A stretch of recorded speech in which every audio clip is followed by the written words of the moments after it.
সম্মানিত দিনী ভাই এবং বোনেরা, এর আগে এই একই বিষয়ের উপরে আমরা সমাজে প্রচলিত কিছু হারাম নিয়ে আলোচনা করেছিলাম। ওই আলোচনার পরে পারস্পরিক বেশ কিছু কথোপকথনের মধ্য দিয়ে আমার কাছে মনে হয়েছে যে বাস্তবতা হলো হারামের তালিকা যত বড়, তার চেয়ে বড় হলো আমাদের উদাসীনতা। আজকের দিনে, আজকের এই সমাজ ব্যবস্থাপনায় অথবা আজকের এই পৃথিবীর ব্যবস্থাপনায় মানুষ যে গুনাহ করছে এবং এটার প্রসার যত দ্রুত গতিতে হচ্ছে, এটার পেছনে অন্যতম কারণ হলো মানুষ গুনাহকে গুনাহ মনে করা এটা প্রায় ছেড়ে দিচ্ছে, অপরাধকে অপরাধ মনে করা এটাও প্রায় ছেড়ে দিচ্ছে। যখন আমি অপরাধকে অপরাধ মনে করছি না, গুনাহকে গুনাহ মনে করছি না, হারামকে হারাম মনে করছি না, তখন এটি আমাদের কাছে খুব সহজ এবং সিলে একটা বিষয় হয়ে দাঁড়িয়েছে। ফলে আমাদের চিন্তা চেতনার চাইতেও সমাজে এগুলো ব্যাপক হারে ছড়িয়ে পড়ছে। কালের পরিক্রমায় সমাজ ব্যবস্থা এবং পৃথিবী ব্যবস্থাপনায় ডিজিটালাইজেশন এই সময়টাতে আমাদের যারা অভিভাবক আছেন তারাও হয়তো আমাদের ব্যাপারগুলো এত দ্রুততার সাথে চিন্তা করতে পারছেন না। সোশ্যাল মিডিয়া সহ আমাদের ইলেকট্রনিক ডিভাইসগুলোতে এত সব ফিচার অ্যাড হয়ে গেছে, যেগুলো আমাদের পিতামাতা বা আমাদের যারা টেক কেয়ার করেন, তদারকি করেন, তাদের জন্য এগুলো বুঝে ওঠা খুবই কঠিন হয়ে গেছে। প্রতিদিন নিত্য নতুন প্রতিদিন নিত্য নতুন ফিচার এই জায়গাগুলোতে অ্যাড হচ্ছে। এক সময় হারাম কাজ করলে মানুষ লজ্জা পেত, এখন এই সময়টাতে এসে সমাজের এক বিরাট অংশ যেখানে হারাম কাজ এর ব্যাপারে জাস্টিফাই করা শুরু করেছে। এখান থেকে বের হয়ে আসার পরিবর্তে এটাকে সমাজে প্রতিষ্ঠিত করার জন্য যুক্তি উপস্থাপন করার চেষ্টা করছে। একটা সময় মানুষ অপরাধ করার পরে যখন উপলব্ধি করত তখন তওবা করত, কিন্তু এখন একটা কমিটমেন্ট বা এখন একটা সেন্টিমেন্ট খুব কমন হয়ে গেছে, যে আমরা বা স্টেটমেন্ট খুবই কমন, যে আমরা সবসময় বলি যে এটা তো সবাই করে, আমি করলে সমস্যা কি। আমাদের ইয়াং জেনারেশনের মধ্যেও এই চিন্তা চেতনা, এই কথা, এগুলোর ব্যাপক একটা ইম্প্যাক্ট তৈরি হয়েছে। একটা সময় মানুষ তাদের কাজের চিন্তা চেতনায় প্রত্যেকটা স্টেজে আল্লাহ সুবহানাহু ওয়া তাআলাকে ভয় করার একটা প্রবণতা মানুষের মধ্যে ছিল, কিন্তু এখন মানুষ সমাজ ব্যবস্থাকে ভয় করছে। মানুষ তার অপরাধ এর ক্ষেত্রে অপরাধ লুকিয়ে ভিন্ন অঙ্গীক করার ভিন্ন আঙ্গিকে করার এক প্রবণতা তৈরি হয়েছে। গতদিনেও ক্লাসের শুরুতে আমি বলেছিলাম যে মানুষের মধ্যে দিন বিমুখতার একটা মেজাজ দেখা যাচ্ছে। অর্থাৎ দিনকে নেগলেক্ট করতে হবে, দিনকে অবহেলা করতে হবে এবং এটিকে আমাদের জীবন থেকে আলাদা করে ফেলতে হবে, আড়াল করে ফেলতে হবে। এই প্রবণতা মুসলমানদের মধ্যে ব্যাপক হারে ছড়িয়ে পড়ছে।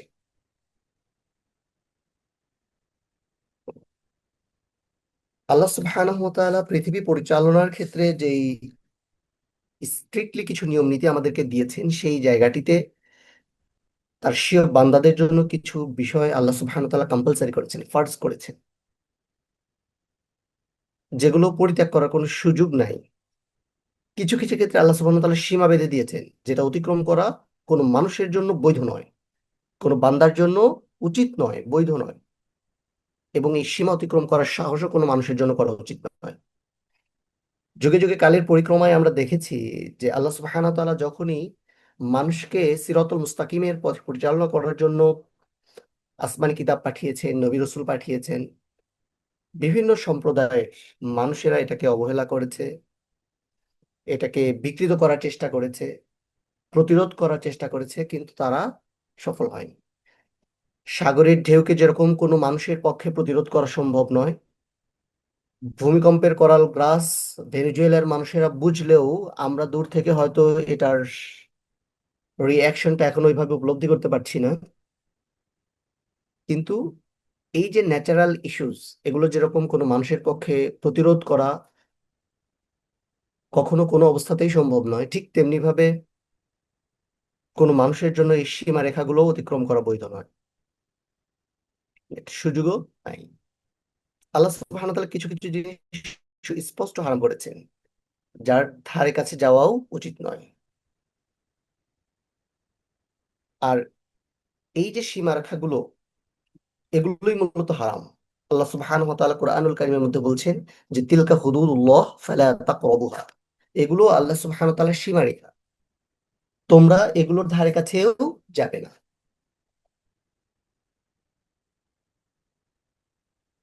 এবং এই সীমারেখা যারা অতিক্রম করবে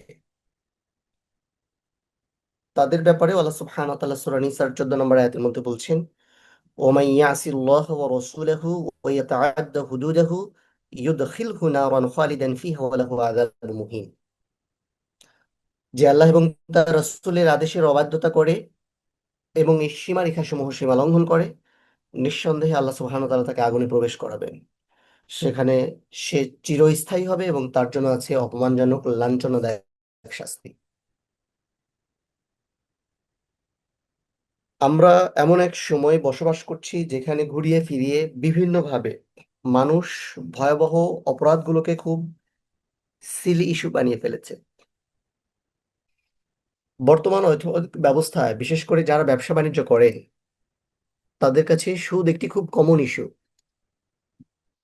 এবং এটাকে অর্থনৈতিক বাস্তবতা হিসেবে মানুষের সামনে উপস্থাপন করা হয়েছে।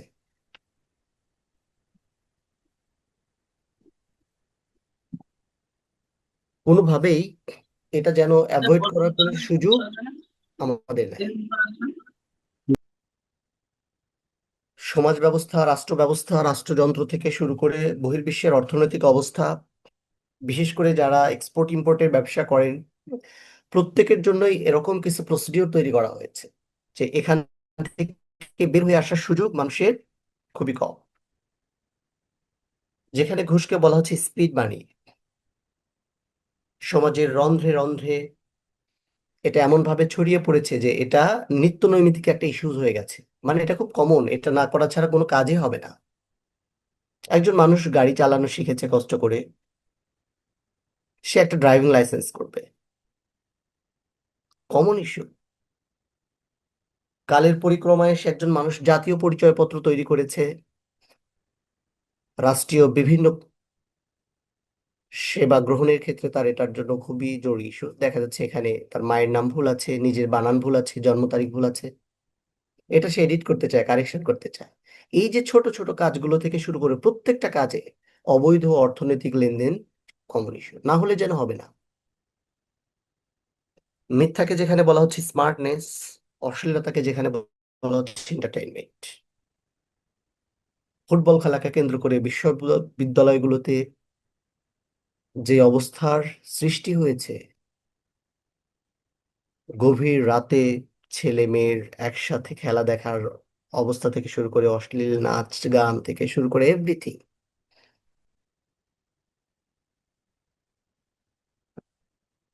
এটাকে বিনোদন বলা হচ্ছে।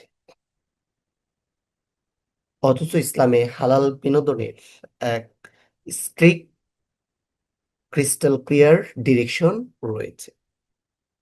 বেপরোয়াকে যেখানে ফ্যাশন হিসেবে আখ্যায়িত করা হচ্ছে, অপচয়কে যেখানে স্ট্যাটাস বলা হচ্ছে, রিয়াকে যেখানে বলা হচ্ছে কন্টেন্ট ক্রিয়েশন, এরকম সৃষ্টিশীল নানান টার্ম ব্যবহার করে মানুষ ইসলামের বিধানগুলোকে থোড়াই কেয়ার করছে। শয়তান তার একটি স্ট্র্যাটেজি আছে, পলিসি আছে। সে প্রথমে মানুষকে বড় গুনাহের দিকে ডাকে না। একজন মানুষ যখন একটি মুসলিম পরিবারে বড় হয়, স্বাভাবিকভাবেই সে কিছু কাস্টম, কিছু রিচুয়ালস এটা মেনে বড় হয়, এটা দেখে বড় হয়। প্রথমে বড় কোনো অপরাধ করার ক্ষেত্রে একজন মানুষের বিবেক বোধ কাজ করে, তার বিবেক এটা বাধা দেয়। ফলে শয়তান মানুষের সরাসরি মুখোমুখি হয়ে যায় না। শয়তানের কাজ হলো মানুষকে ছোট ছোট গুনাহ এর পথ দেখানো। এই ছোট ছোট গুনাহ করতে করতে যখন মানুষ অভ্যস্ত হয়ে যায়, তখন শয়তান ওই মানুষের জীবনে এই গুনাহগুলোকে স্বাভাবিক কর্মকাণ্ড হিসেবে আইডেন্টিফাই করে। যেমন আমি আমার কলিগদের সাথে একটু ঘুরে বেড়াবো, তাদের সাথে একটু গল্প করব, ক্লাসমেটদের সাথে একটু বসবো, রেস্টুরেন্টে যাব, খুবই কমন। এরকম করে করে এটা যখন মানুষের জীবনে খুব স্বাভাবিক হয়ে যায়, একটা পর্যায়ে সেই ছোট ছোট অপরাধ থেকে সে মানুষকে বড় গুনাহের দিকে ধাবিত করে। ওই যে ছোট গুনাহতে অভ্যস্ত হয়ে গেছে, ওইখান থেকে ফিরে আসার সুযোগ তো থাকেই না, বরং শয়তান এই ছোট ছোট বিষয়গুলোকে বড় গুনাহের দিকে নিয়ে চলে যায়। এবং এই বড় গুনাহ যখন মানুষ করা শুরু করে, তখন বেসিক্যালি তার জীবনে ইমানের নূর কমতে থাকে, ইবাদতের প্রতি তার আগ্রহ চলে যেতে থাকে।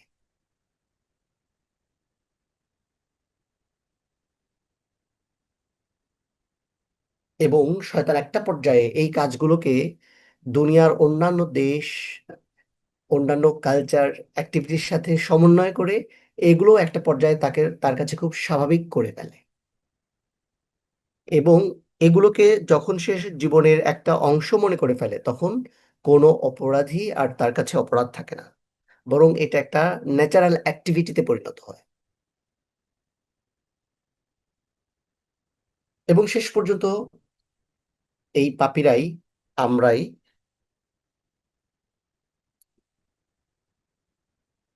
এটাকে নিজের পরিচয় বানাই ফেলি। যদিও ইসলাম এত কঠিন নয়, কিন্তু সমাজ জীবনকে স্বচ্ছ, সুন্দর এবং পরিষ্কার রাখার জন্য আল্লাহ সুবহানাহু ওয়া তাআলা আমাদেরকে কিছু বিধিনিষেধ দিয়েছেন। এগুলো অনুকরণ এবং অনুসরণের মাধ্যমে মূলত ব্যক্তি, পরিবার, সমাজ, রাষ্ট্র পরিশুদ্ধ হবে। এতে সবাই উপকৃত হবে। এবং আল্লাহ সুবহানাহু ওয়া তাআলা যে উদ্দেশ্যে পৃথিবী তৈরি করেছেন, যে উদ্দেশ্যে পৃথিবীতে আমাদেরকে পাঠিয়েছেন, সেই উদ্দেশ্য বাস্তবায়নের জন্য একটি সুন্দর পরিবেশ নিশ্চিত করার জন্যই আল্লাহ সুবহানাহু ওয়া তাআলা এই বিধানগুলো আমাদেরকে জানিয়েছেন এবং অনুকরণ এবং অনুসরণের নির্দেশনা দিয়েছেন। এবং এগুলো করতে ব্যর্থতার ক্ষেত্রে কি কি পরিণতি হইতে পারে সে সম্পর্কে আমাদেরকে সতর্ক করেছেন। সর্বোপরি এগুলো জানার পরেও যারা এই কাজগুলোতে নিজেদেরকে এনগেজ করবে, তাদের জন্য আল্লাহ সুবহানাহু ওয়া তাআলা জাহান্নামের ভয় দেখিয়েছেন এবং লাঞ্ছনাদায়ক এবং অপমানজনক শাস্তির ব্যাপারে আমাদেরকে সতর্ক করেছেন। আজকের এই আলোচনায় কাউকে ছোট করা, কাউকে তুচ্ছ তাচ্ছিল্য করা, এই ধরনের কোনো মানসিকতা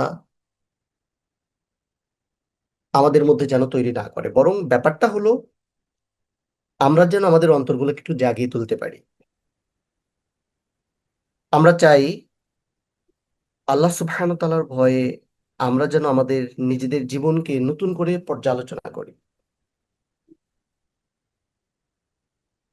মোবাইল ফোন পকেটের ভিতরে এক ফিতনা। দেখেন, একটা মোবাইল ফোনে অসংখ্য গুনাহের অ্যাপস থাকতে পারে, আবার কার মোবাইল ফোনে কোরআনেরও অনেকগুলো অ্যাপস থাকতে পারে। অনেক কিছু হতে পারে।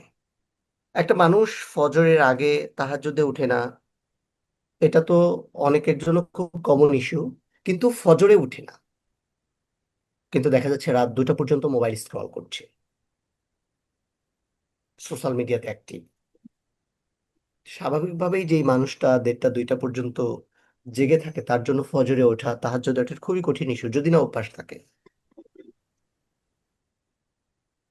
অশ্লীল ভিডিও, অনৈতিক কন্টেন্ট, হারাম বিনোদন, গীবত, অপবাদ, সময় নষ্ট, সবকিছু এখন হাতের মুঠোয়, অথচ প্রত্যেকটাই কি হারাম কাজ।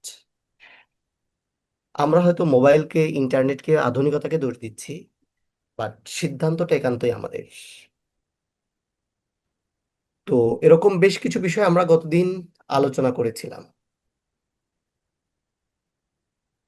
ওইটারই এক্সটেন্ডেড আরেকটা ভার্সন আমরা আজকে আরো কিছু বিষয় আপনাদেরকে স্মরণ করিয়ে দিতে চাই। আমার মনে হয়েছে এখানে অনেকগুলো বিষয় আছে যেগুলো হারাম, এই জিনিসটা জানার পরে আমাদের জন্য ছেড়ে দেওয়া অনেক সহজ হবে।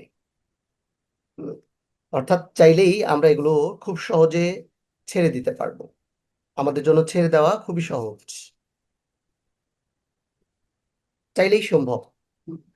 ইভেন আমরা যারা দিন বুঝতে চেষ্টা করি তাদের জন্য এই কাজগুলো খুবই সহজ, যদি আমরা জানি যে এই কাজগুলো হারাম, কিন্তু না জানার কারণে হয়তো আমরা এটাকে একটা সোশ্যাল প্র্যাকটিস হিসেবে রেগুলারলি এটার মধ্যে হরহামেশাই আমরা নিজেদেরকে এনগেজ করে ফেলছি। এরকম একটি ইস্যু হলো গায়রে মাহরাম যারা, তাদের সাথে নির্জনে অবস্থান করা।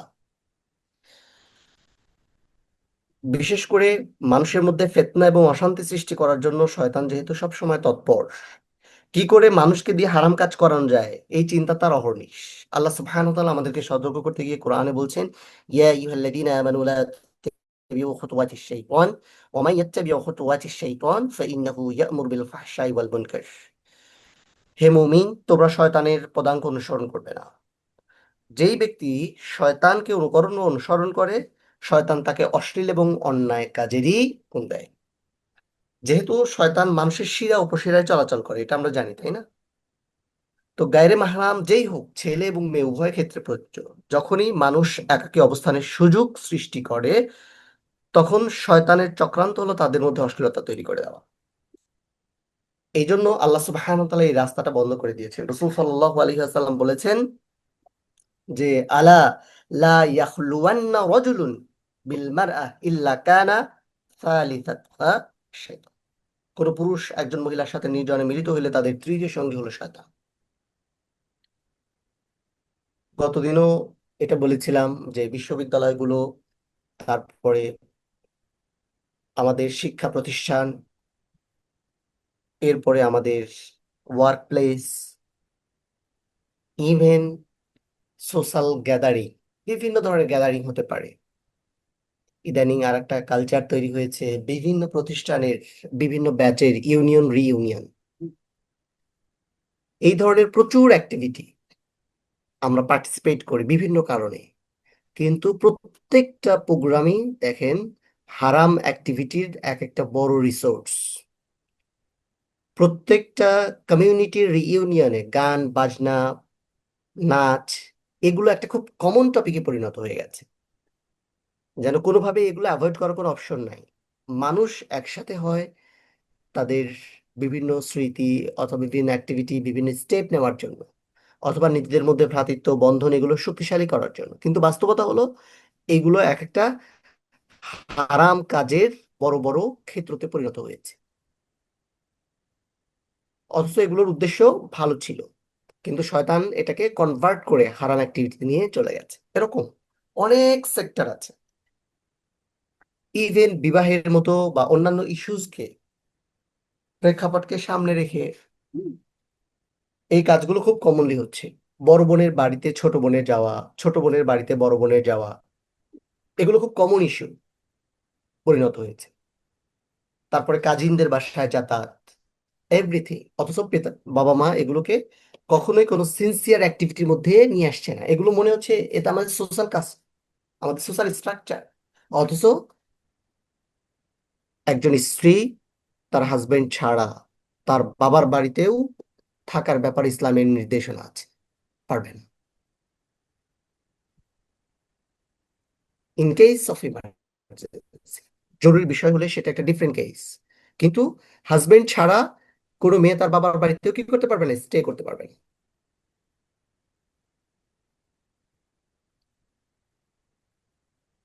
বিবাহ উপলক্ষে অথবা পারিবারিক বিভিন্ন অনুষ্ঠানে কাজিনদের একসাথে হয়ে যাওয়া, তাদের একসাথে চলাফেরা করা, এগুলো অনেক বড় বড় অপরাধের ব্যাকগ্রাউন্ড। বিশ্ববিদ্যালয়গুলোতে গ্রুপ অ্যাক্টিভিটি, এরপরে গ্রুপ অ্যাসাইনমেন্ট, এগুলো শয়তান এমন ভাবে আমাদেরকে অ্যাপ্রোচ করেছে যেন ছেলে মেয়ের মিক্সিং ছাড়া এগুলো অসম্ভব। প্রাইভেট বিশ্ববিদ্যালয়গুলোতে এগুলো একটা ন্যাচারাল অ্যাক্টিভিটি হয়ে গেছে, এটাই তাদের স্ট্রাকচার। এইটা যে সুস্পষ্ট হারাম, এই ব্যাপারগুলোতে প্রত্যেক মানুষকে এত বেশি সচেতন হতে হবে যাতে করে আমরা এগুলো অ্যাভয়েড করার একটা কালচার তৈরি করতে পারি। সবাই আমাদের কথা শুনবে, সবাই এই চিন্তা চেতনা লালন করবে, এই আশা করা তো বোকামি। কিন্তু এগুলো অ্যাভয়েড করার পরে, এগুলো অ্যাভয়েড করার মতো কিছু মানুষ থাকতে হবে। কিছু মানুষ যদি থাকে তখন অন্যরা বুঝবে যে আমরা একটা অপরাধ করছি, কিন্তু সবাই যদি করে তখন কারো কাছে এটা আর অপরাধ মনে হবে না। যেমন অফিসের কলিগরা সবাই গল্প করছে, আড্ডা দিচ্ছে, খাওয়া দাওয়া করছে একসাথে, এটা তাদের একটা কমন স্ট্র্যাটেজি। তারা এটাকে অপরাধ মনে করছে না, তারা এটাকে তাদের পার্ট অফ অ্যাক্টিভিটি অথবা এটাকে একটা কমন ইস্যু মনে করছে। যে লাঞ্চে সবাই একসাথে বসবে, খাবে, গল্প করবে, সবাই টি ব্রেকে একসাথে চা খাবে, হাসাহাসি করবে, এটা খুবই কমন। কিন্তু এটা যে একটা কবিরা গুনাহ হচ্ছে এবং প্রতিদিন এই কবিরা গুনাহতে মানুষ এনগেজ হচ্ছে, এটা মানুষকে কে করে, কে রিয়েলাইজ করবে?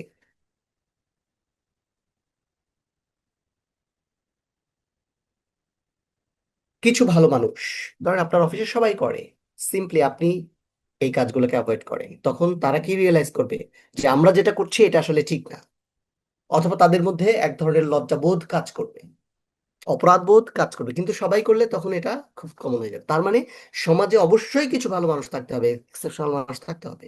বিশ্ববিদ্যালয়ে আপনার ব্যাচমেটরা সবাই করে কিন্তু আপনি করবেন না, আপনি একা, কিন্তু ওই ব্যাচের 80 জনের মধ্যে 78 জন ওই কাজ করে, কিন্তু দুইজন যদি আলাদা থাকেন তাহলে অন্তত তাদের মধ্যে একটা কনসেপ্ট থাকবে যে আমরা যেটা করছি এর বাইরেও মানুষ চলতে পারে, বাঁচতে পারে, এর বাইরেও মানুষের সামাজিকতা করার সুযোগ আছে, লেখাপড়া করার সুযোগ আছে, চাকরি বাকরি করার সুযোগ আছে।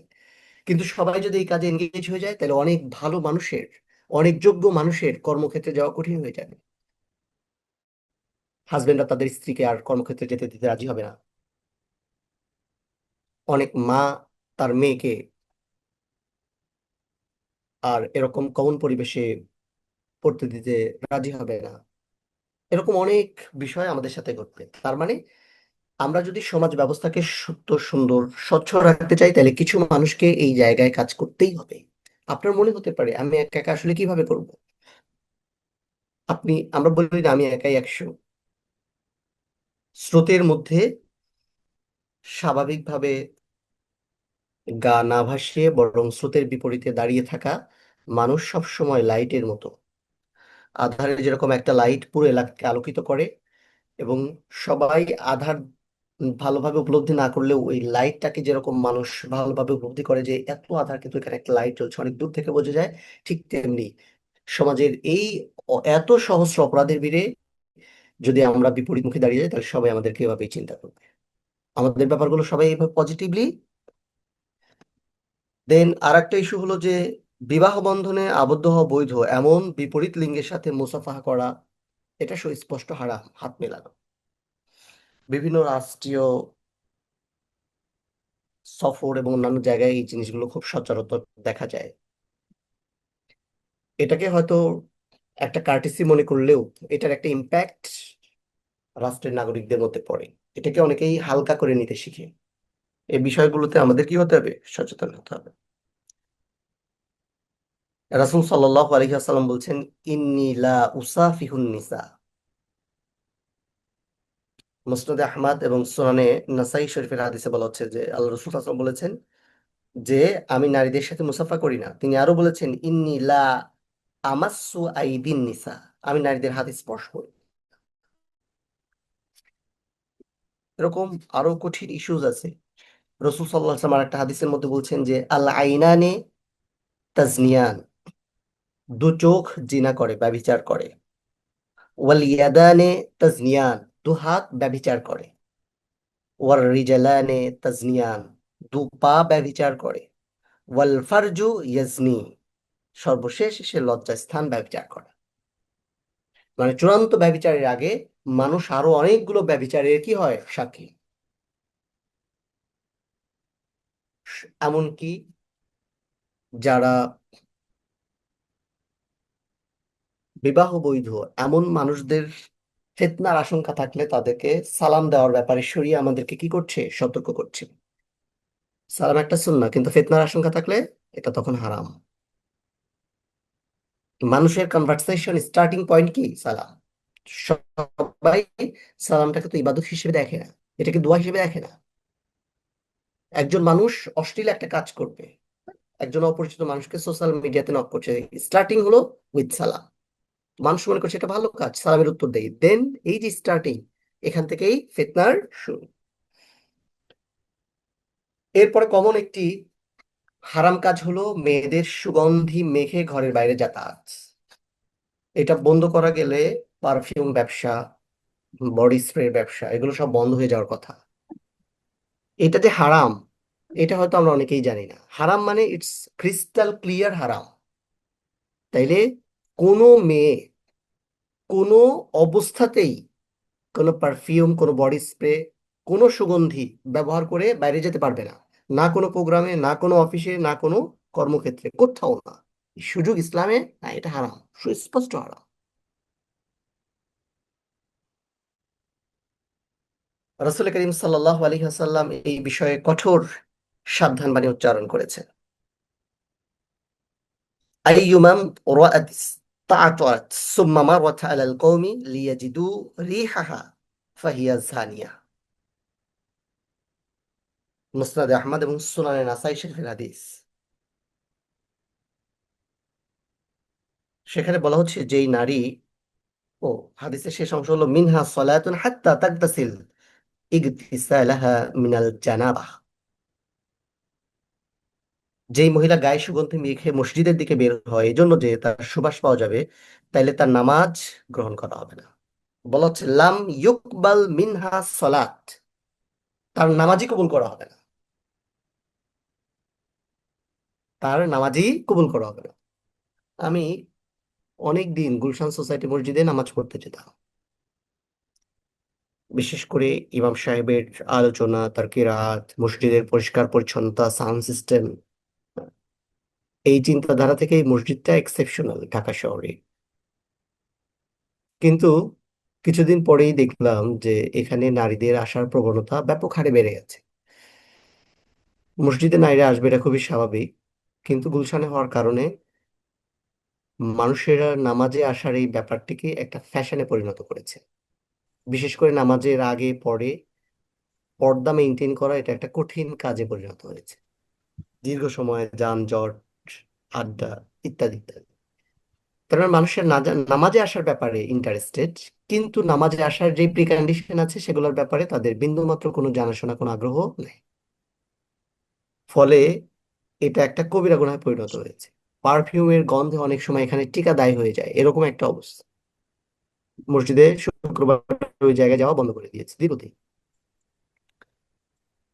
বিয়ে শাদীর অনুষ্ঠান, হাটে বাজারে, যানবাহন, নানা ধরনের মানুষের সমাবেশে, এমনকি রমাদানের রাতে মসজিদে আসার সময় মেয়েরা সুগন্ধিযুক্ত প্রসাধনী, আতর, সেন্ট, আগর, চন্দন কাঠ এগুলো নিয়ে যাতায়াত করছে, এগুলো ব্যবহার করছে।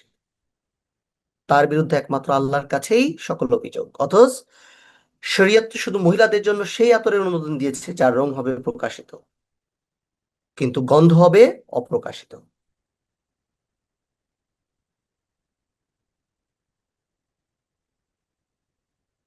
এই হারাম কাজটা আমরা চাইলেই বন্ধ করে দিতে পারি, খুব সহজ, খুব সিম্পল। যদি ব্যবহার করতে ইচ্ছে করে তাহলে বাসার মধ্যে এটা সীমাবদ্ধ রাখতে হবে, এর বাইরে এটা ব্যবহার করার কোনো সুযোগ নাই। এটা খুবই সিম্পল, চাইলেই বন্ধ করা যায়। এটা হারাম কাজ, এটা আমরা জানলাম। এরপরে আমাদের কাজ হলো যার যার বাসায় বডি স্প্রে আছে, সেন্ট আছে, এটা আস্তে করে ফেলে দেওয়া। ইফ ইউ থিঙ্ক দ্যাট যেটা আমি আমার হাজবেন্ডকে দিয়ে দিই, এটা আমার ভাইকে দিয়ে দেই, এটাই হলো শয়তানের নেক্সট স্টেজ। যে এটা শোনার পরে শয়তান আপনাকে এটা বোঝাতে সক্ষম করলো যেটা অপচয় করা কি দরকার। কিন্তু আপনি যদি এটা ফেলে না দেন, নিশ্চিত এটা আপনি আবার ইউজ করবেন। এক্সেপশনাল দু একজনের ঘটনা ঘটতে পারে, কিন্তু এটাই ঘটবে।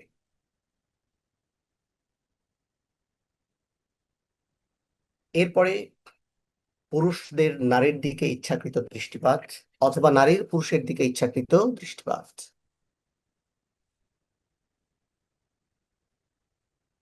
আল্লাহ সুবহানাহু ওয়া তাআলা কোরআনুল কারীমের 110 নম্বর আয়াতে সূরা নূরের মধ্যে বলছেন যে কুল্লিল মুমিনিনা ইয়াগুদ্দু মিন আবসারিহিম। হে নবী, আপনি মুমিনদের বলে দিন তারা যেন তাদের দৃষ্টি নিচু করে রাখে। তাইলে এটা আমাদের জন্য ফার্স্ট কম্পালসারি অ্যাক্টিভিটি যে আমরা আমাদের দৃষ্টি নিচু করে রাখি। রাসূল সাল্লাল্লাহু আলাইহি ওয়াসাল্লাম বুখারী শরীফের হাদিসের মধ্যে বলছেন, বুখারী শরীফ হাদিস নাম্বার 6243, মুসলিম শরীফেও এই হাদিসটি আসছে, হাদিস নাম্বার 2657। ফাজিনাল আইনে আন নাজরু, চোখের জিনা হলো দৃষ্টিপাত। যেসব মানুষদেরকে আল্লাহ সুবহানাহু ওয়া তাআলা দেখা হারাম করে দিয়েছেন তাদের দেখা হলো চোখের জিনা, ব্যভিচার। শারঈ অনুমোদন রয়েছে এমন সব প্রয়োজনে তাদের প্রতি তাকানো যাবে, যেমন ডাক্তার ট্রিটমেন্টের জন্য তাকাতে পারে। এরকম আরো কিছু ইস্যুজ আছে। বিবাহের জন্য কনে দেখা যাবে, এটাও আর একটা ব্যাড কালচার, যে বিবাহের জন্য ছেলে দেখতে আসে না, দেখতে আসে তার বাবা, তার দুলাভাই, তার বড় ভাই, ইত্যাদি ইত্যাদি।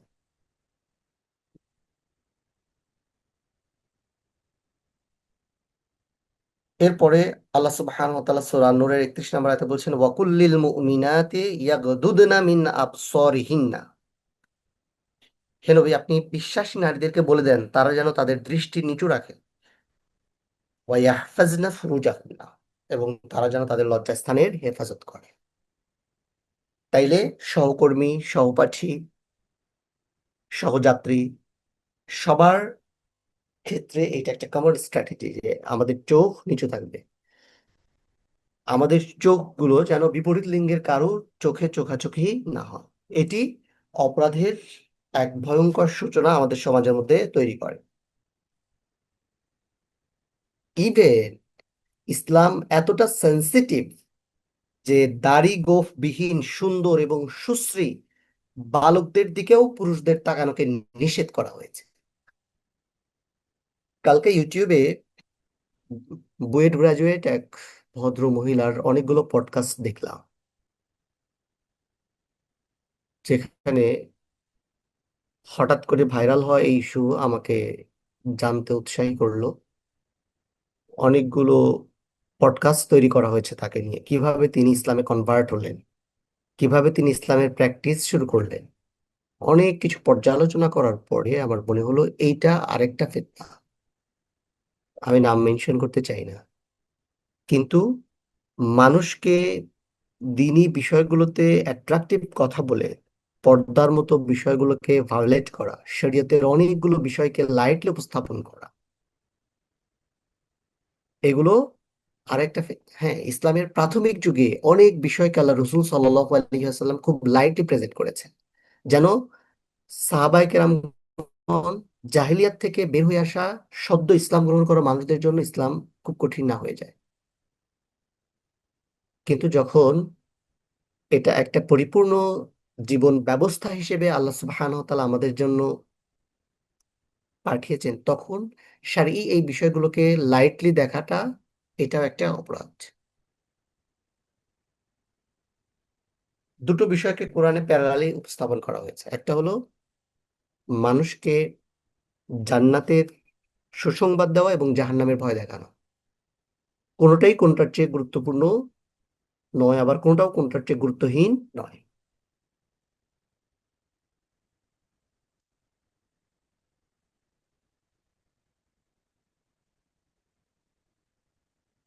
এরপরে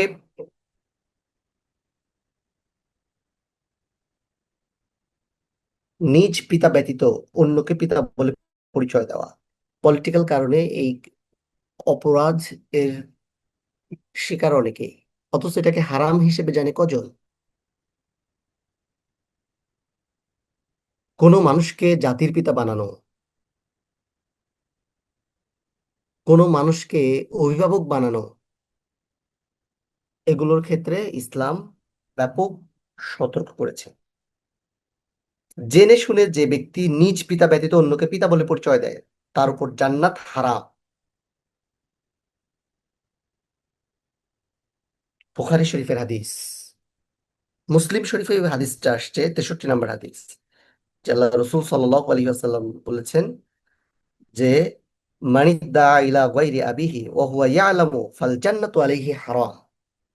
কোন ব্যক্তি জানা শোনার পর নিজের পিতাকে অন্য পিতার বাইরে অন্যকে যদি পিতা হিসেবে পরিচয় দেয় তাহলে তার উপরে জান্নাতি হারাম। আবেগ, অনুভূতি, ভালোবাসা অথবা রাজনৈতিক সুযোগ সুবিধার জন্য যারা এই ধরনের কাজে আমরা বিভিন্ন সময় সম্পৃক্ত হয়ে যাই অথবা যাদেরকে সম্পৃক্ত হতে দেখি, তাদের হয়তো এটা অজানা যে এটা একটা হারাম কাজ, এটা একটা কবিরা গুনাহ। এই বিষয়েও মানুষদেরকে সতর্ক করা, সচেতনতা তৈরি করা আমাদের জন্য অত্যন্ত গুরুত্বপূর্ণ। এরপরে আর একটা হলো দায়ুস। এটা এত সেন্সিটিভ ইস্যু, আমার মনে হয়েছে যে একদিন আমার এটা নিয়ে আলোচনা করা উচিত। কিন্তু সামটাইমস আমাদের কিছু বোনেরা আমাকে বলেছেন যে উস্তাদ সবসময় যদি ভয় দেখান তাহলে তো আমরা ফ্রাস্ট্রেশনে পড়ে যাই। তো আমি প্ল্যান করছি এর পরের ক্লাসটা মুমিন মুসলমানদের জন্য কোরআনে আল্লাহ সুবহানাহু ওয়া তাআলা যে সকল পজিটিভ বিষয়গুলো বলেছেন, যে সকল পুরস্কার বিষয়গুলো বলেছেন সেগুলো নিয়ে কথা বলবো ইনশাআল্লাহ। ভয় দেখানো এটা কোনো সময় আমার বা আমাদের উদ্দেশ্য হওয়া উচিত না। বরং চাইলেই যে কাজগুলো আমরা অ্যাভয়েড করতে পারি, চাইলেই যেখান থেকে আমরা নিজেকে দূরে রাখতে পারি, এই জায়গাগুলোতে সচেতনতা তৈরি করাই হচ্ছে আমাদের মূল উদ্দেশ্য। ব্রিফলি এটা আলোচনা করি, পরে একদিন ডিটেইল আলোচনা করা যাবে। সেটা হলো, দেখেন আল্লাহ রাসূল সাল্লাল্লাহু আলাইহি ওয়াসাল্লাম বলছেন সালাসাতু ক্বাদ হারামাল্লাহু আলাইহিমুল জান্নাহ, তিন ব্যক্তির জন্য আল্লাহর জান্নাত হারাম। মুদমিনুল খমর, যেই ব্যক্তি নন স্টপ মদ পান করে। এরপরে ওয়াল আখ, যে ব্যক্তি পিতামাতার অবাধ্য। ওয়াদ দায়ুস, এবং ওই ব্যক্তি যে দায়ুস, আল্লাযী ইউকিররু ফি আহলিহিল খাবাস, যে নিজ পরিবারের মধ্যে বেহায়াপনাকে জিইয়ে রাখে। আধুনিক দাবিদারি সমাজ ব্যবস্থাপনায় পর্দাহীনতা আমাদের নতুন সংস্করণ। পর্দা কতটুকু ফরজ এই বিষয়ে শরীয়তের সুস্পষ্ট নিদর্শনা আছে।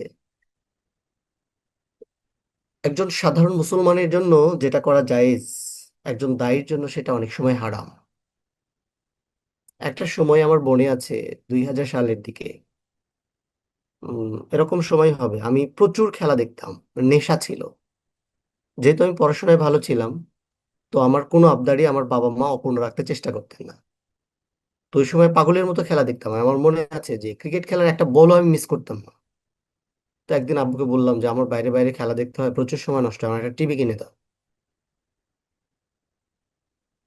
তখন আব্বু বললো, টিভি কিনে দিলেই তো তোমাকে ডিশ লাইন নিয়ে দিতে হবে, তাছাড়া তুমি খেলা দেখবে কি করে? আমি বললাম, এটা দিয়ে দাও, আমি খারাপ কিছু করবো না। দাও বলে, দেখো আমি ইমাম সাহেব, আমি বুখারী শরীফ পড়াই মাদ্রাসায়, মসজিদে ইমামতি করি, মানুষের আমার কথা শোনে। আমার বাসায় যদি টিভির এন্টিনা থাকে, ডিশ লাইন থাকে, তাহলে মানুষের আমাকে ভালো চোখে দেখবে না। আমি কি দেখছি এটা কেউ জানবে না, কিন্তু সবাই জানবে যে ইমাম সাহেবের বাসায় কি আছে, টিভি আছে, ডিশ লাইন আছে। আমরা যারা দিন নিয়ে কথা বলি তাদের পর্দার ব্যাপারগুলো, এবং যারা মুমিন সাধারণ মুমিনা তাদের পর্দার ব্যাপারগুলোর মধ্যে কি আছে, ফারাক আছে। শরীয়তের বিধানের ক্ষেত্রে কোনো ফারাক নাই, কিন্তু সোশ্যাল কাস্টম, রিচুয়ালস তৈরি করার ক্ষেত্রে এগুলো অনেক ইম্প্যাক্ট তৈরি করে। প্রখ্যাত প্রখ্যাত সালাফি মানহাজের প্রখ্যাত আলেম শায়খ ইবনে বাজ রাহিমাহুল্লাহ, ওনার ফতোয়া হলো যে মেয়েরা তাদের চেহারাকে খুলে রাখতে পারবে। এটা ওনার মাসআলা। যেহেতু কোরআন এই ব্যাপারে সুস্পষ্ট নির্দেশনা দিয়েছে, চাইলে মেয়েরা তাদের চেহারাটা খুলে রাখতে পারে। তো এটার ব্যাপারে রিসার্চ করতে গিয়ে হানাফি মাযহাবের আলেমরা ওনারা দেখলেন যে আসলে শায়খ ইবনে বাজ রাহিমাহুল্লাহর নিজের এবং তার ফ্যামিলির প্র্যাকটিস কি। তো ওনার তিন মেয়ের ব্যাপার খোঁজ খবর নিয়ে জানা গেল যে ওনারা প্রত্যেকেই নিকাব পড়তেন, কিন্তু ওনার মাসালা হলো যে মেয়েরা চেহারা খোলা রাখতে পারে। এটা জায়েজ আছে, কিন্তু ওনার ফ্যামিলি প্র্যাকটিস ডিফারেন্ট। কিন্তু এটাকে তাকওয়ার কাছাকাছি বলা হয়েছে, তাকওয়ার জন্য পাথেয় বলা হয়েছে, তাকওয়ার উপকরণ বলা হয়েছে। কিন্তু মাসালার ক্ষেত্রে উনি এটা কি করেছেন, ছাড় দিয়েছেন। তার মানে যারা ইসলাম নিয়ে কথা বলবে, দিন নিয়ে কথা বলবে, আবার পডকাস্ট তৈরি করবে, এটা তাদের জন্য খুব কঠিন ইস্যুস। এই কাস্টম যদি একবার সমাজে শুরু হয়ে যায়, তাহলে মানুষ পর্দাকে অনেক লাইটলি প্রেজেন্ট করা শুরু করবে।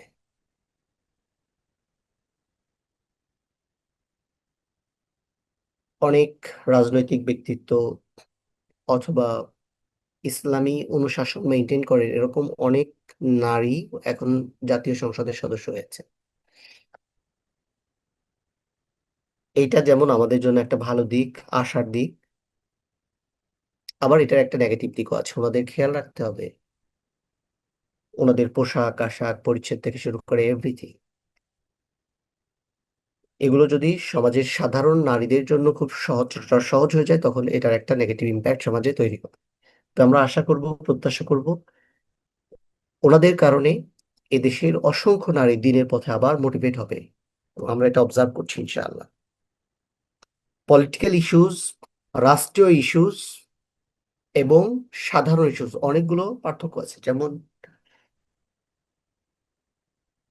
বাংলাদেশ জামাত ইসলামের একজন নায়েবে আমির, ভদ্র মানুষকে আমি অনেকদিন ধরে চিনি, অধ্যাপক মুজিবুর রহমান, ইংরেজি বিভাগের অধ্যাপক ছিলেন। সরকারি বিসিএস চাকরি উনি ছেড়েছেন ওনার সংগঠনের জন্য, কট্টরপন্থী সালাফি। কিন্তু এই ভদ্রলোক গতকালকে ইরানে রওনা দিয়েছেন, সম্ভবত খোমেনি সাহেবের জানাজায় অংশগ্রহণ করার জন্য। তো এটা নিয়ে দেখলাম যে অনেক হইচই চলছে, যে তাইলে ওনাকে আমরা সালাফি মনে করলাম, কিন্তু উনি তো এখন শিয়া হয়ে গেছে, বা শিয়া মেন্টালিটির। এই জায়গাগুলো জাজ করার ক্ষেত্রে আমাদের চিন্তা ভাবনা একটু ডিফারেন্ট রাখতে হবে। রাষ্ট্রীয় প্রয়োজনে অনেক কিছু করাকে ইসলাম উৎসাহিত করে না, কিন্তু অপছন্দনীয় জায়েজ কাজ হিসেবে অ্যালাউ করে। এরকম অসংখ্য দৃষ্টান্ত আছে।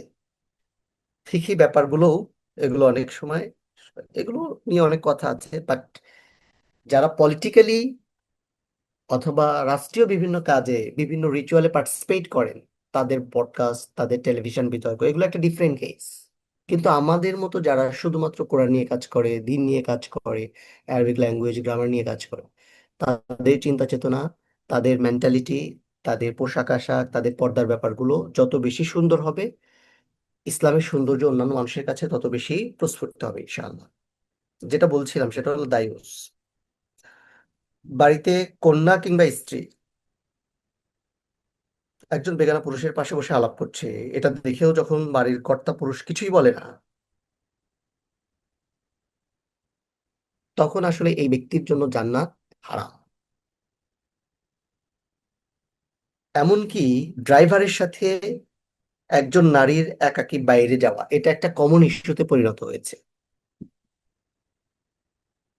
এটা হলো নির্জনতা, একসাথে নির্জন বাস, যে ওই গাড়িতে যদি আর কেউ না থাকে,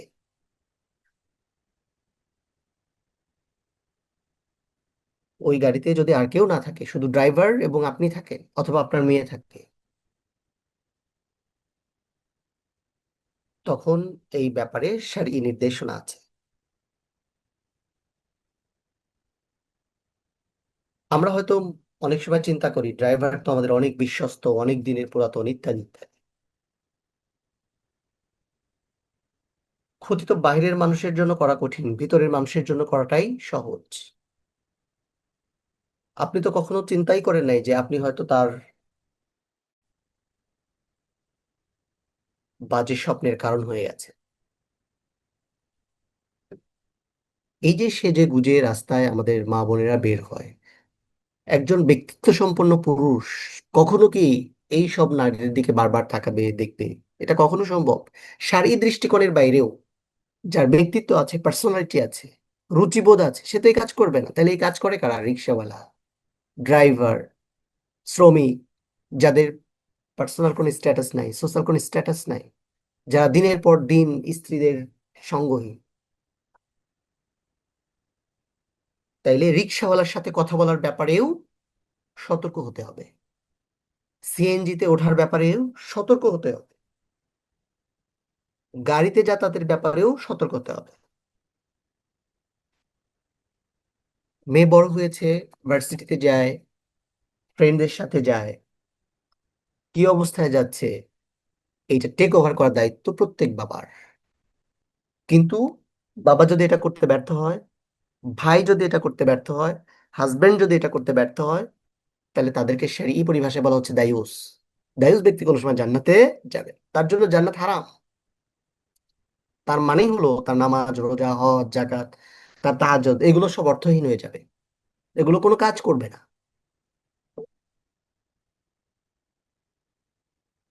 এগুলো কোনো কাজ করবে না। হ্যাঁ, আমি হয়তো এটা স্ট্রিক্টলি বলছি, বাট আনফরচুনেটলি অর ফরচুনেটলি এগুলো আমাদের সমাজের এখন এক বাস্তবতা। হুম? তাইলে এই জিনিসগুলো থেকে আমাদের বাঁচতে হবে। আপনার স্ত্রী চাকরি করে, আপনি জানেন না সে কোথায় যাচ্ছে, কি করছে, কোনো খোঁজ খবর নেই, মাসের পর মাস, বছরের পর বছর আপনি কোনো খোঁজই নেন না, তখন আপনার ইবাদত অর্থহীন। আপনার মেয়ে কোথায় যাচ্ছে, যাইতে তো হবে, আমি তো বলছি না যে পড়াশোনা করানো যাবে না, ভার্সিটি যাইতে দেওয়া যাবে না, মেডিকেলে যাইতে দেওয়া যাবে না, নো। কিন্তু অ্যাটলিস্ট আপনার এটা জানা থাকতে হবে কোথায় যাচ্ছে, কার সাথে মিশছে, কি করছে, কখন যাচ্ছে, কখন কাজ, কখন আসতে হবে, কখন আসার কথা, কখন আসছে বাসায়। এটুকু মিনিমাম রেসপন্সিবিলিটিও যদি না থাকে, তখন কালকে আমাদের ময়দান কাছে কি হিসাব দিবেন? যে না আপনি হয়তো বলবেন যে আমার তো পরন ছাড়া উপায় ছিল না। হ্যাঁ, পরন ছাড়া উপায় ছিল না, এটা সত্য, কিন্তু তার খোঁজ খবর নেওয়ার মিনিমাম রেসপন্সিবিলিটি তো ছিল। মেয়েকে বিশ্ববিদ্যালয়ে পাঠানো হয়েছে, মা জানে না মেয়ে কোথায় আছে, মেয়ে কক্সবাজার, মেয়ে সিলেট, মায়ের জানা নেই, অথবা মা জানে মেয়ে ফ্রেন্ডদের সাথে ট্যুরে যাচ্ছে, তারপরেও মা অ্যালাউ করে। হ্যাঁ, মেয়েকে বিশ্ববিদ্যালয়ে পাঠানো এটা আপনার জন্য খুব জরুরি, কিন্তু মেয়েকে তার ছেলে বন্ধুদের সাথে কক্সবাজারে পাঠানো তো আপনার জন্য জরুরি না। ডিপার্টমেন্টের বিভিন্ন ট্যুর, শিক্ষা সফরের নামে এগুলো চলছে, এবং এগুলো বড় ভয়ঙ্কর সব অপরাধের সাক্ষী। তাইলে একজন স্বামীর জন্য তার স্ত্রী, একজন ভাইয়ের জন্য তার বোন, একজন পিতার জন্য তার কন্যা,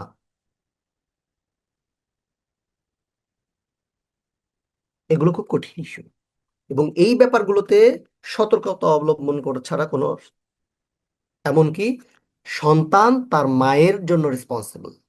আমরা সবসময় বলি যে মা বাবা সন্তানের ক্ষেত্রে তফাৎ, সন্তানও তার মায়ের জন্য অ্যাজ ইউজুয়াল এই জায়গাতে দায়ী সরপস্ট। সন্তান বড় বালিক হয়ে গেছে, সে যদি দেখে তার মা এই বিধানগুলো মেনে চলছে না, তাহলে সন্তানের দায়িত্ব হলো মাকে এই জায়গাগুলোতে বাধা দেওয়া, মাকে এই জায়গাগুলোতে সতর্ক করা। মা তারপরেও, যে মহিলা কোনো সন্তানকে এমন গোত্রভুক্ত করে দেয় যে আসলে ওই গোত্রভুক্ত নয়, আল্লাহ নিকট তার কোনো মূল্য নাই, এবং আল্লাহ তা কখনোই এই ব্যক্তিকে জান্নাতে প্রবেশ করবেন না। আর যে পুরুষ নিজ সন্তানের কৃতিত্ব অস্বীকার করবে, আলটিমেটলি এটাও ওয়ান কাইন্ড অফ কৃতিত্ব অস্বীকার করা। যে বাবারা কোনো দায়িত্ব নিতে চায় না, কোনো খোঁজ খবর রাখে না, সব মায়ের উপর ছেড়ে দেওয়া, মায়ের কথা ছেলেরা মেয়েরা কেউ শুনছে না, এই বাবার জন্য কি কঠিন শাস্তি।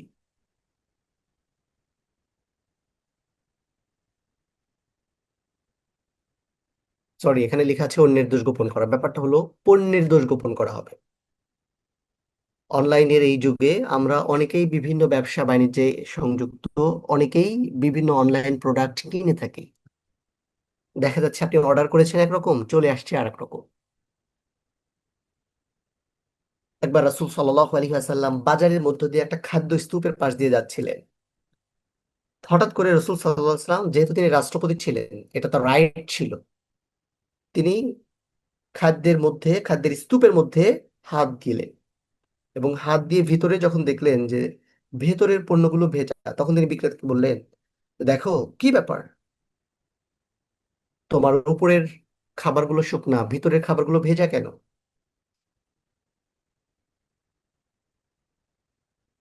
আল্লাহ রসুল সাল্লাল্লাহু আলাইহি ওয়াসাল্লাম তাকে বললেন যে তুমি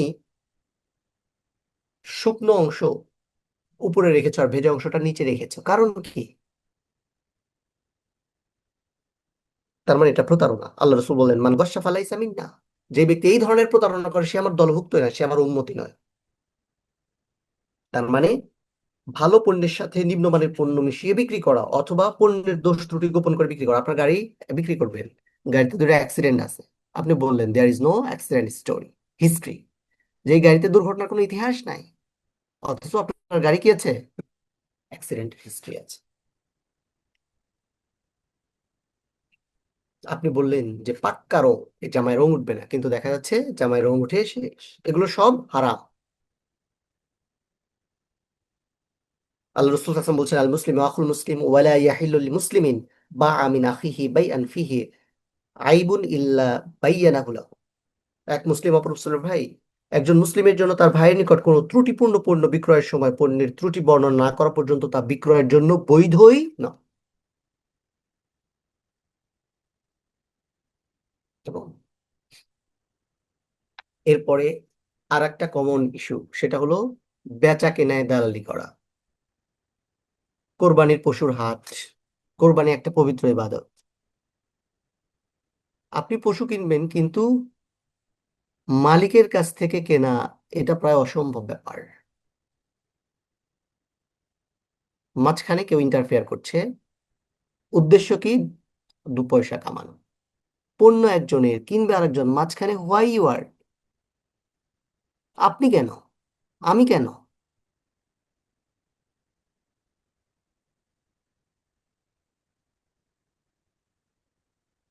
এরকম বিভিন্ন বেচা কেনায় মধ্যম পন্থা অবলম্বন করা, দালালি করা,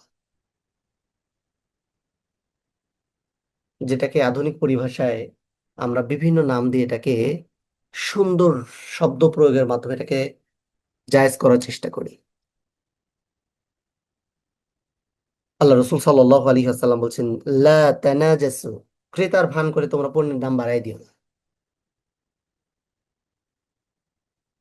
আরেকটা হাদিসের মধ্যে আল্লাহ রসুল সাল্লাল্লাহু আলাইহি ওয়াসাল্লাম বলেছেন, এটাও সহিহ হাদিস, বলা হচ্ছে যে চালবাজি এবং ধোঁকাবাজি এটা মানুষকে জাহান্নামে নিয়ে যায়। পশু বিক্রয়, নিলামে বিক্রয়, গাড়ি প্রদর্শনী, এগুলোতে অনেক এই মিডলম্যান দেখা যায়, যাদের আয় রোজগার সব হারাম। এই উপার্জনের সাথে নানা রকম অবৈধ উপায় জড়ায় আছে, যেমন প্রতারণা করে দাম বৃদ্ধি করা, মিথ্যা কথা বলা, ক্রেতার সাথে প্রতারণা করা, ইভেন বিবাহের ক্ষেত্রে ঘটকালি, যারা এটাকে পেশা হিসেবে নেয়। এরা সব সময় পাত্রের এবং পাত্রীর বিভিন্ন বিষয়গুলোকে বাড়ায় তো বলেই, অনেক দোষ গোপন করে, পিতামাতাকে কি করে, পরামর্শ দেয়, এটা না বললেই তো হয়, এটা বলতে হবে কেন আপনার? পরে যখন অশান্তি শুরু হয়, তখন কি আর এই ঘটককে খুঁজে পাওয়া যায় না?